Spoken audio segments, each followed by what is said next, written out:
जय हिंद दोस्तों, वंदे मातरम। आज की डेट में अगर हम बात करें तो हमारे देश में लोगों का भरोसा हिंदी सिनेमा में काफ़ी कम हो चुका है। पब्लिक इस बात को मान रही है कि भाई हिंदी सिनेमा जो है वो कंटेंट के मामले में आज की डेट में उतना स्ट्रांग रह नहीं गया है। ऐसे में भीड़ करके एक मूवी का ट्रेलर निकल कर सामने आया और ये ट्रेलर आप यकीन माने अगर आप देखेंगे और आपके साथ लॉकडाउन के समय में अगर थोड़ा बहुत भी कुछ गलत मिसहैपनिंग हुई है तो आप बिल्कुल उससे रिलेट कर पाएंगे। अच्छा, मैं ट्रेलर गया था सिर्फ भीड़ सुनकर कि नहीं ये कोविड के ऊपर है, लेकिन उसमें जो कलाकार थे आशुतोष राणा, राजकुमार राव, भूमि पेडनेकर, पंकज कपूर, दिया मिर्जा, मतलब ये सब एक से बढ़कर एक कलाकार है और इन सभी ने जो छाप छोड़ी है ट्रेलर में वो लिटरली दिखा रहा है वहां पर कि किस प्रकार से लोगों ने उस समय का पलायन का दर्द झेला था। एक देश के अंदर कई सारे देश बन जाना ये अपने आप में ही एक बहुत बड़ी त्रासदी थी। जिस तरीके से देखिए लॉकडाउन लगाना उस समय सही फैसला था, उस फैसले को लेकर मैं कभी भी डाउट में नहीं रहा कि नहीं ये भारत सरकार ने सही किया या गलत किया। वो समय की ज़रूरत थी, उस समय वो चीज़ करी जाना ज़रूरत मतलब सबसे ज़्यादा ज़रूरी वही था।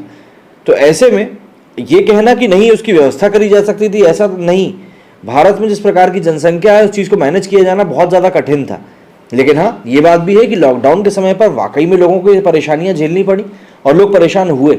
हजारों किलोमीटर लोग पैदल चलकर जाने के लिए तैयार थे, खाने को लोगों के पास था नहीं, बच्चों को सोने तक के लिए जगह नहीं मिल रही थी। न जाने कितने लोगों ने तो इस पलायन में ही दम तोड़ दिए। इन्हीं सब पलायनों के बीच में सोनू सूद जैसे कुछ लोग भी निकलकर सामने आए थे जिन्होंने जितना हो सका उतनी ज़्यादा से ज़्यादा मजदूरों की मदद भी करी। सबसे ज़्यादा दिक्कत तो नॉर्थ में जो हमारे मजदूर भाई हैं उन्हीं के साथ हुई थी, क्योंकि उन लोगों को समझ में नहीं आ रहा था कि घर जाना कैसे।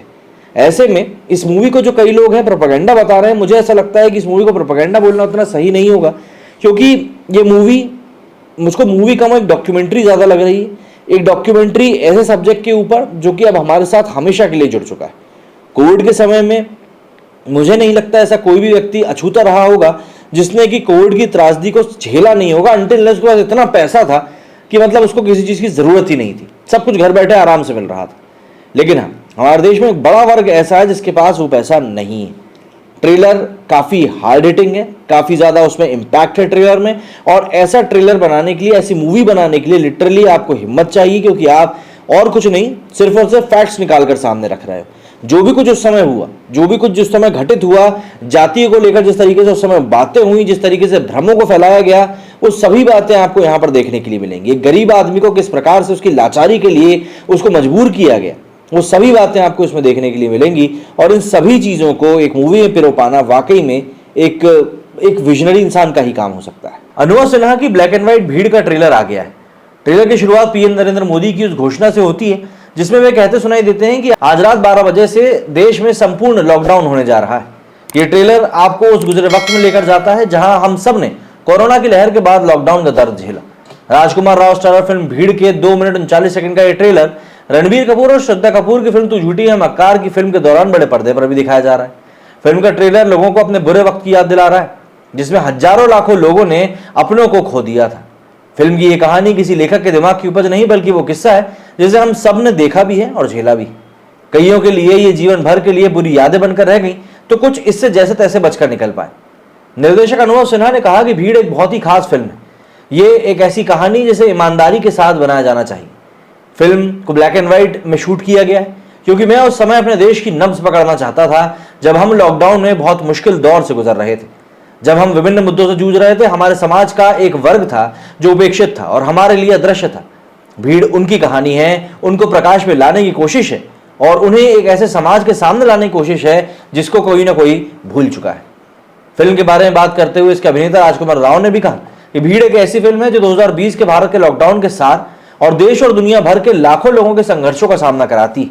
भीड़ पर काम करना मेरे लिए काफ़ी ज़्यादा गहरा और बहुत ही डीप इमोशनल एक्सपीरियंस रहा। ट्रेलर में भूमि पेडनेकर का एक डायलॉग सुनकर आप शेयर उठेंगे जिसमें वो कह रही है कि 3-3, 4-4 दिनों से वो लड़की सलवार में अखबार घुसाए बैठी थी। ट्रेलर में कई ऐसी झलकियां हैं जो दिल दहला देने के लिए काफ़ी है। फिल्म में महत्वपूर्ण भूमिका निभाने वाली भूमि पेडनेकर ने कहा कि भीड़ एक ऐसी कहानी जिसे बताने की ज़रूरत है और ये एक सम्मान की बात है कि मैं इस तरह के स्टारकास्ट के साथ काम करने में सक्षम हूँ। मैं इसका हिस्सा बनकर खुश हूँ इस फिल्म का, और ये हमेशा मेरे लिए बहुत खास होने वाला है।